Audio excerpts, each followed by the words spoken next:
I was in the middle of preparing to attend the funeral of my beloved mother-in-law who had just passed away. Then all of a sudden, my phone rings. "Don't you dare come to the funeral. Go back to your parents' house in the countryside right away." What? Confused but obedient, I immediately headed home to the rural Midwest where I was from. Later, I found out from my husband about the existence of his estranged, despicable sister, Jessica. "So Mom's dead, huh? How much of the inheritance do I get?" The audacity of her trying to profit from my mother-in-law's inheritance. Unforgivable. I decided then and there to protect my mother-in-law's honor and fight against this vile sister-in-law. In the end, after a fierce war of words, my sister-in-law ended up in a dark, cold cell. My name is Kristen, a typical housewife. I'm married to Charles, a company employee, and we lead a blissfully happy life together. I've heard that many women struggle with their relationships with their husband's family after marriage, especially between a daughter-in-law and her mother-in-law, where there are often rumors of covert and brutal conflicts. I, too, had such a gloomy perception. However, fortunately, I've been able to lead a worry-free marital life in that regard. Yes, I had a great relationship with my husband's mother, Charlotte. For instance, "Kristen, what do you think of this cardigan? I knitted it thinking it might suit you." "For me? Thank you. It's adorable, and your knitting is really impressive." "I'm glad you like it. The wind is getting chilly, so be careful not to catch a cold." "Absolutely. Hey, if it's all right with you, could you teach me how to knit sometime?" It was just like that. Charlotte's smile was always filled with warmth and kindness. I owed her so much. She had even helped us financially at times. I loved my gentle mother-in-law and considered her like a second mother. But then, "Kristen, Mom passed away in the hospital." I received the news of Charlotte's death just the other day. I was shocked by her passing, and for a while I could hardly eat anything. But I guess that's reality, and I have to accept it. Come to think of it, Charlotte had been diagnosed with terminal cancer a few years ago and had been undergoing chemotherapy treatments ever since. It must have been a really tough fight. Whenever I visited her, Charlotte always greeted me with a smile. Surely she was doing her best not to worry us. I couldn't stand around just crying for her. I decided to send her off with a smile. With that in mind, I was getting ready to attend my mother-in-law's funeral, which was to be held at my husband's family home. Then, all of a sudden, my cell phone, sitting on the table, started ringing. Curiously, I checked my phone and saw my husband's family's number displayed on the screen. My husband had gone ahead to prepare for the ceremony. Maybe he'd forgotten something. I casually picked up the phone and put it to my ear. However, "Kristen, don't come to the funeral. Go back to your parents' house in the countryside right away." My husband's frantic voice echoed from the phone. "Wait, what? You want me to go back to my parents' house? Why are you in such a panic?" "Sorry, we had a bit of a problem at the venue. I'll explain everything once we meet up." Naturally, I was confused by my husband's words. What on earth was he talking about when he said problem? And I'd never seen him so flustered before. "Alright, calm down. For now, I'll do as you said and head to my parents' house." "Take a cab. I'll be right there. Bye." With that, he hung up. Truth be told, my mind was filled with question marks. But if Charles said so, there must have been a good reason. So I changed my plans to go from my husband's family home to my parents' house under a significant pressure. "Kristen, what's going on? Today's Charlotte's funeral, isn't it?" "Well, come in first. We'll talk inside." When I explained the situation, they were just as puzzled as I was a moment ago. However, without my husband's arrival, there was no way to elaborate. We nervously waited for my husband to arrive. About an hour later, my husband burst into the house. "Kristen, are you okay?" "I'm fine, but what happened to your hand?" Looking, I saw that my husband's hand was wrapped in a bandage. My husband touched his injured hand, making a terribly difficult expression. Next, he started to explain what happened at his parents' house and the whole circumstances surrounding it. Apparently, my husband has a sister 3 years older than him named Jessica. But this Jessica was a very undutiful daughter, causing troubles for the family from a young age. It turns out she's had more run-ins with the police than one could count. His mother, Charlotte, never gave up on such a daughter and always kept apologizing to people around them. And she even took responsibility for the debt that Jessica created. "I'll definitely pay it back, okay? Please, Mom." She believed her daughter's words, but Jessica betrayed that promise and left home. Jessica was cut off from my husband's family, and it has been a no-contact situation until today. And then Jessica showed up at his parents' house on the day of her mother's funeral. After so much time, one might think she would have grown a bit. However, the words that came out of Jessica's mouth were, "So Mom's dead, right? How much of the inheritance can I get?" Of course, my husband was furious with her attitude. Was that the first thing to say after their mother's death? He went on to angrily tell his sister that she was disinherited a long time ago. And also, to Charlotte, her daughter was no longer Jessica, but Kristen. In other words, me. What? Kristen? Who's that woman? It's ridiculous if she can inherit and the real daughter can't. Upon hearing the truth, Jessica became enraged, her face turning red. Then, she snatched my husband's phone and stormed out of the house in her car, hurling hostile words towards us. Apparently, the injury to my husband's hand was from her biting him at that time. I remotely locked the phone right away, but it seemed she might have found out our house location and Kristen's face from the contact list and photos. Oh my, I can't believe my ears! I was speechless for a moment after hearing my husband's words. I was surprised to learn for the first time that Charlotte had a daughter, and it was even more shocking that she was such a terrible person. "I'm sorry for hiding about my sister. It's my family issue. But now..." My husband apologized with a pained expression. We were thinking of how to deal with the situation, trying to cheer up my distressed husband. "Well, we should probably stay away from our city home for a while, just in case," he said. "Is our rural home address safe?" Yes, I didn't store that information on my phone. So for precautionary reasons, we decided to stay at our rural home. And then, as the new day dawned, the sun rose and the chirping of the birds filled the air. "I'm off to work. If anything comes up, give me a ring on my spare phone." "Okay, have a good day." I watched my husband drive off to work, a smile on my face.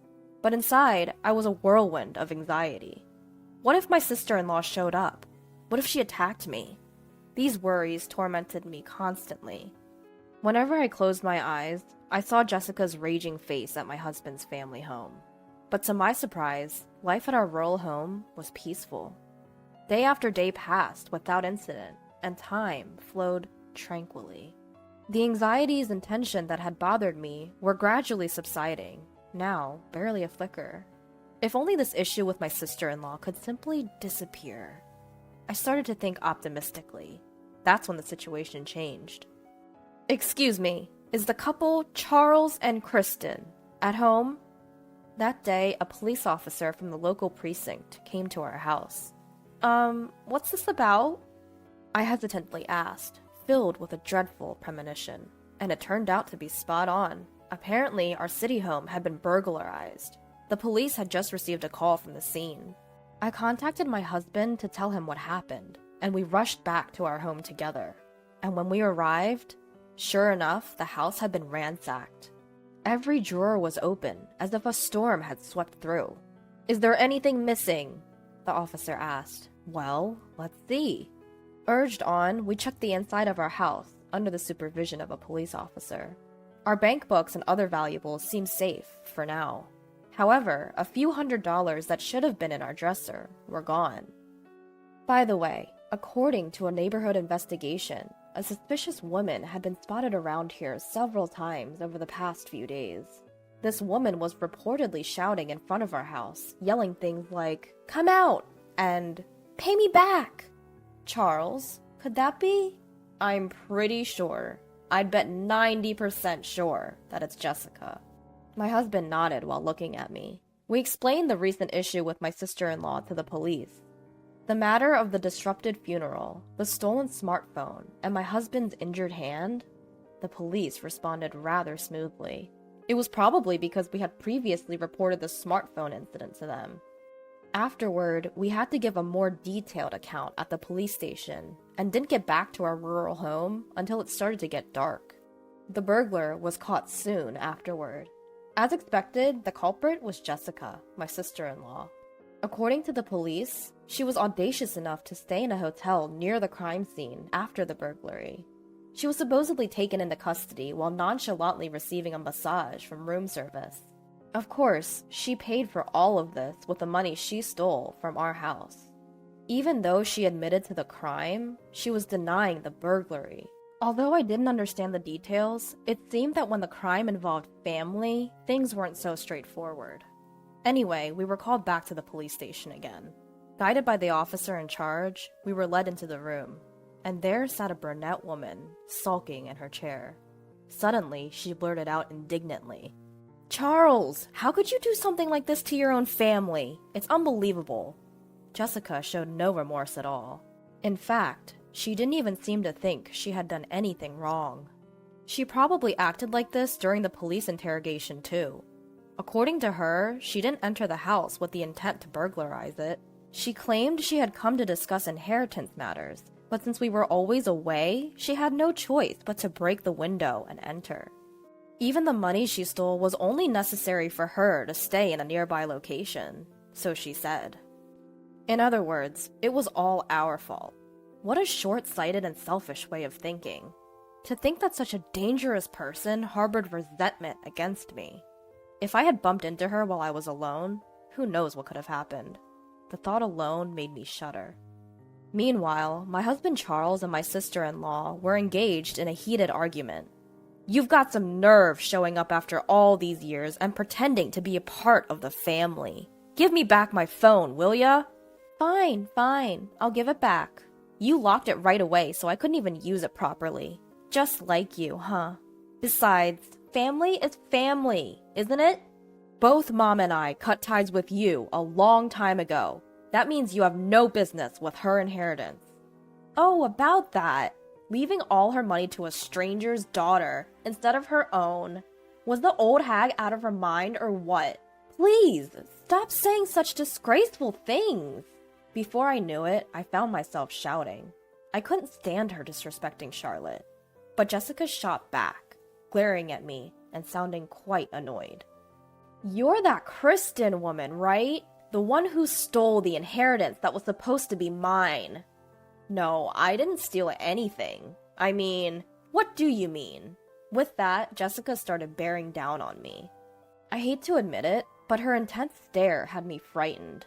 I lost the words I was about to say. Jessica seemed to see right through me, snorted, and began to laugh, looking as if she had just won a victory.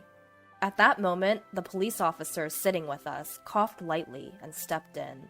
"Let's all calm down, folks. It seems there's a lot going on, so why don't you have a family discussion first?" He must have decided it was a family matter from our exchange. "We can discuss the matter of the charges and everything else later," he said, bringing the situation under control. Later on, we set up a formal discussion at our in-laws' home. In a living room covered with carpets, Charlotte's relatives gathered around a large table. In the midst of this tense atmosphere, it was Jessica who spoke first. "If you give me my share of the inheritance, I'll let all the past rudeness slide. You should be grateful to generous me." Jessica was still as arrogant as ever. Well, it was to be expected. There was no way someone who hadn't changed in over a decade would change in just a few days. Every time she opened her mouth, she kept insisting, "Give me the inheritance. Drop the charges." Of course, we had no intention of meeting her demands.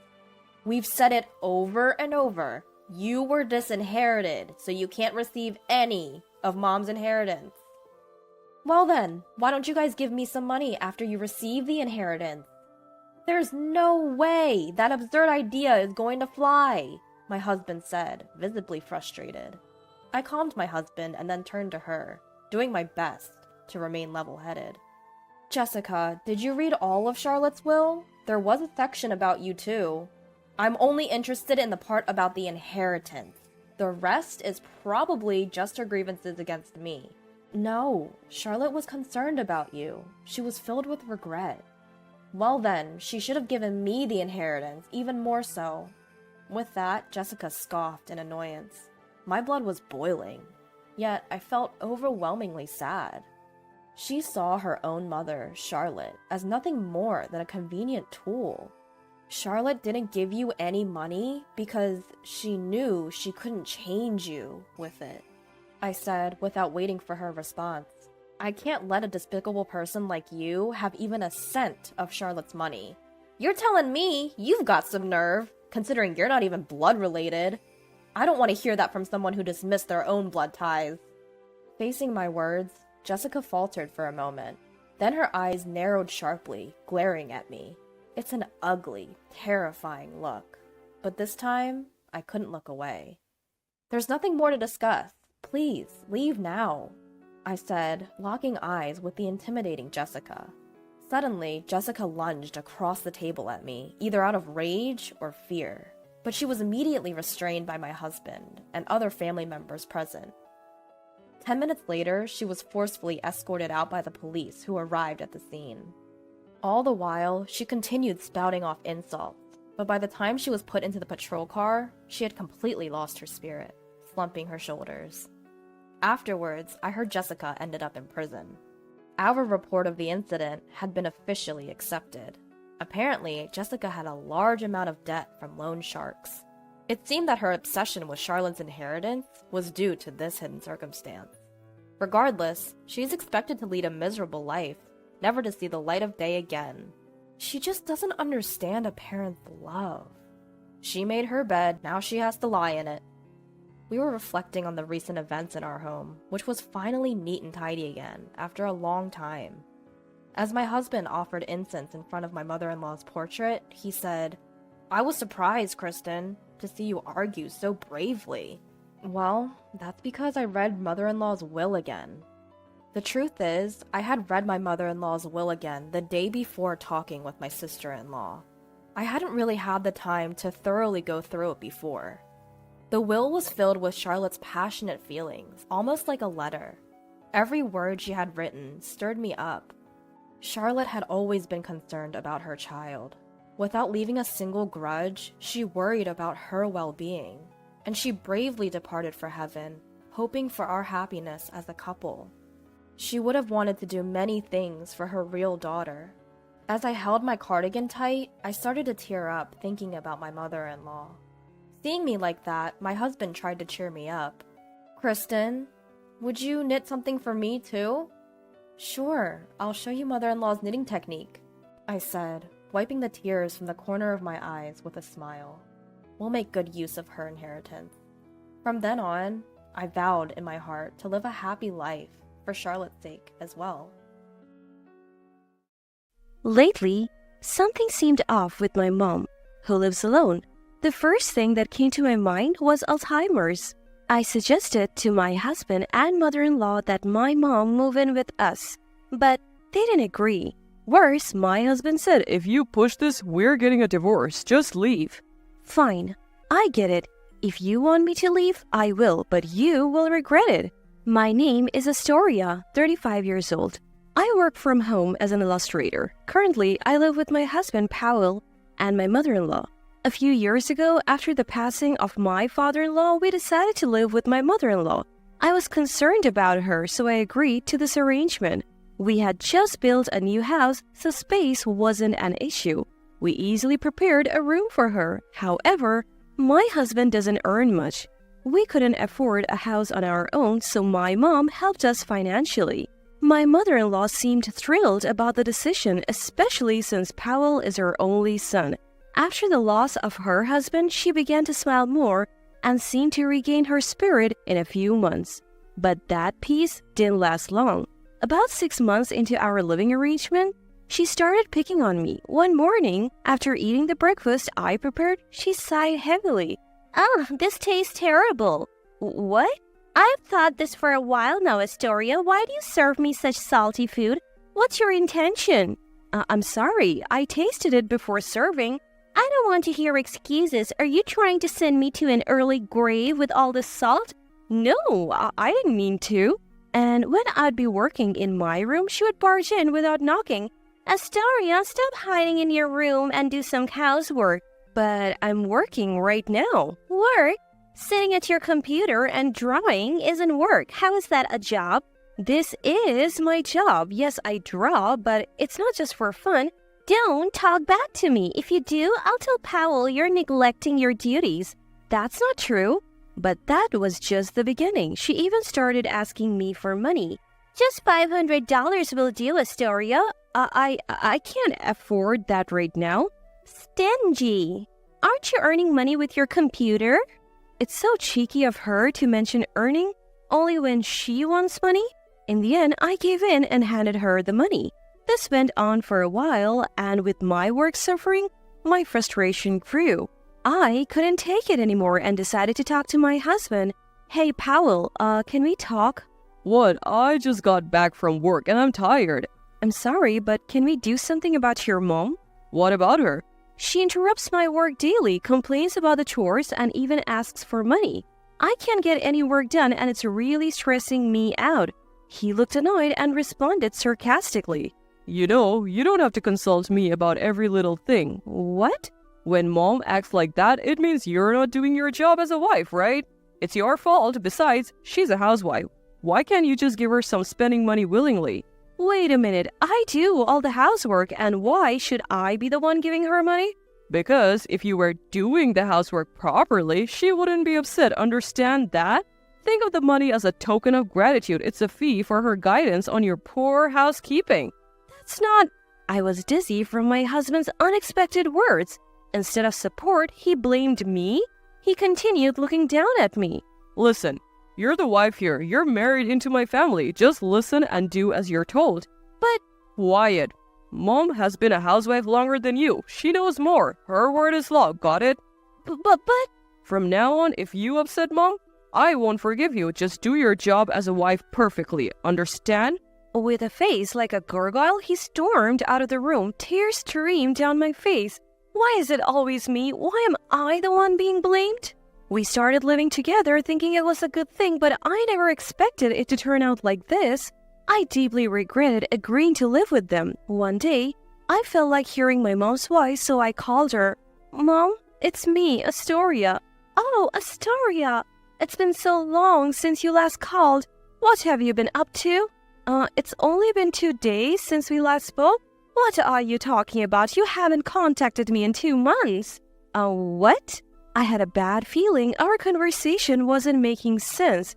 The word Alzheimer's crossed my mind. Worried, I took my mom to the hospital the next day. My fears were confirmed. She was diagnosed with Alzheimer's. Though it was mild, the doctor said it would be difficult for her to live alone.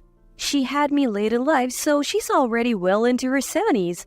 I couldn't believe that my energetic mom had Alzheimer's. That night, I told my husband and mother-in-law about the diagnosis. Mother-in-law, Powell, I need to talk to you about something. They both looked annoyed. What is it? It's probably nothing important. Is it even relevant to us? It's about my mom. Today, she was diagnosed with Alzheimer's. What? Alzheimer's? Your mom? Seriously? Yes, so about what we should do. Before I could finish, they burst into laughter. Poor thing, having Alzheimer's. I don't want to be involved with sick people. Right, how weak must her brain be to get Alzheimer's at her age? Wait, why are you saying such things? Ignoring my confusion, they continued laughing. People who get Alzheimer's are those who don't think much in their daily lives. Yeah, just like you, not thinking much. That's why you'll get Alzheimer's. Stop it. How can you say such cruel things? Why not? It's the truth, right? Yeah, Mom, we're just telling the truth. This is too much. Everything went dark as their cruelty overwhelmed me. You're not thinking of taking care of your mom, are you? Well, I was hoping, if possible, for her to live with us here.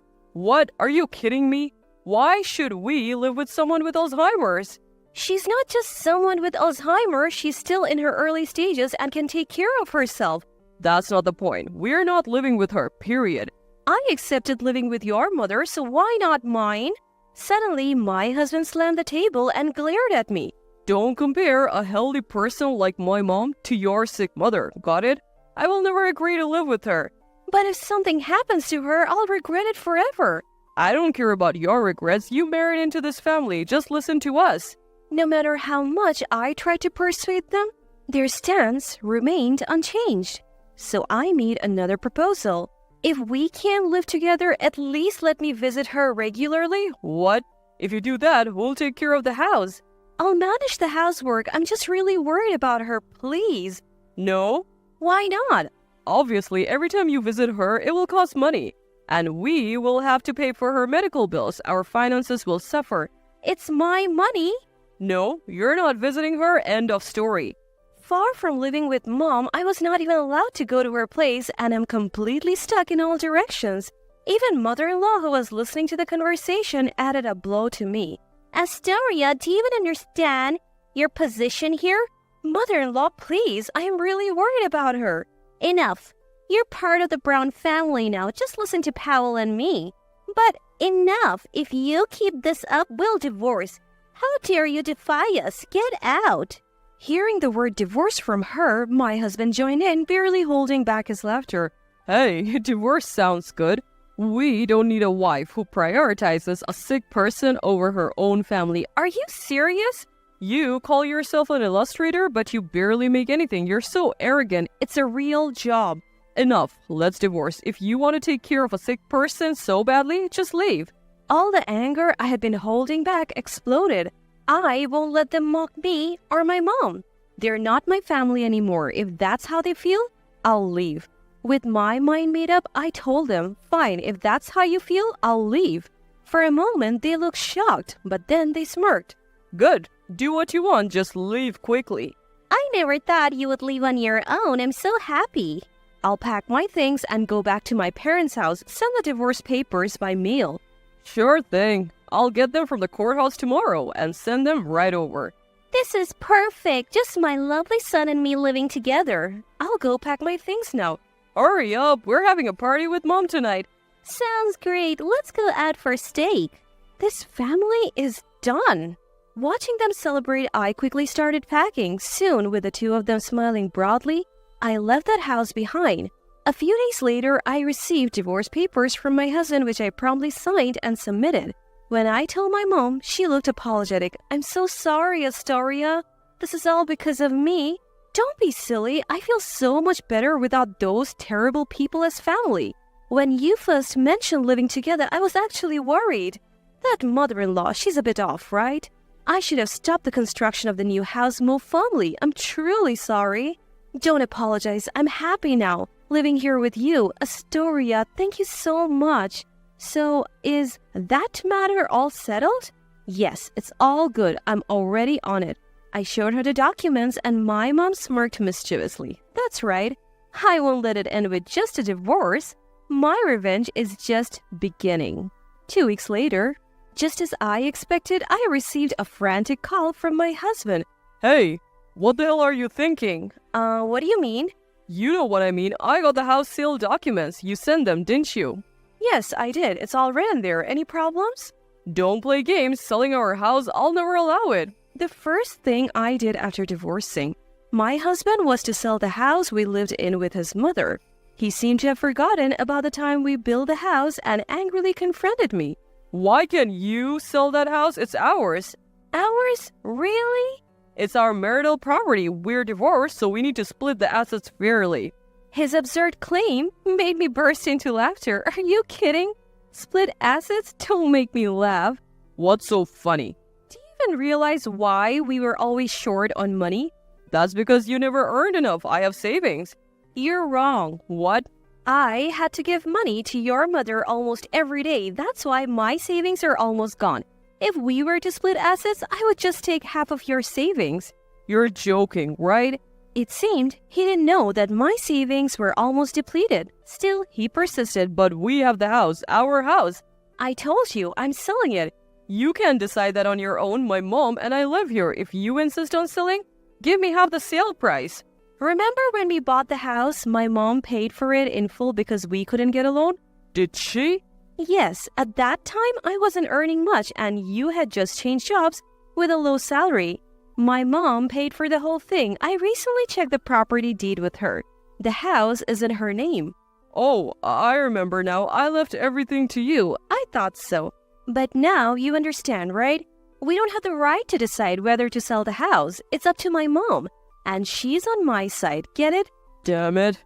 Finally realizing his position, my husband pleaded in a tearful voice, Please, wait, what will happen to my mom and me without this house? I don't care. We filed for divorce, so we are strangers now. I owe you nothing.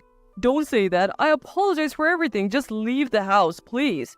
So what's your plan? Buy the house in full from my mom? Don't joke. That's impossible, you heartless woman. My husband seemed to have let his true feelings slip, showing an awkward reaction with a hesitant, oh. Seizing the moment, I fired back at him. Now you're asking for help? You think that's going to fly after all this time? Are you out of your mind? After all the times you and your mom belittled me, you think we can just pretend it never happened? You brought this on yourself. Please, wait, I'm begging you. I'm genuinely relieved to cut ties with you and your terrible mother. From now on, it's just me and my mom. I couldn't care less about what happens to you two. I hope you both sink to the lowest depths together. I hung up the phone without waiting for a response and blocked his number. And just like that, I was finally free from them. Later on, I heard they moved out of their house and started living in a cramped apartment. With his meager salary and his mother, who had only ever been a housewife, their downfall was easy to imagine. Now, his mother apparently works a hectic part-time job at a supermarket. On the other hand, my mom and I are living peacefully. Thankfully, her Alzheimer's is still in the early stages. However, I know it's going to get tougher in the future. That's why I want to spend as much time as possible with my mom, my only family. I've made a promise to myself to cherish every moment I have left with her.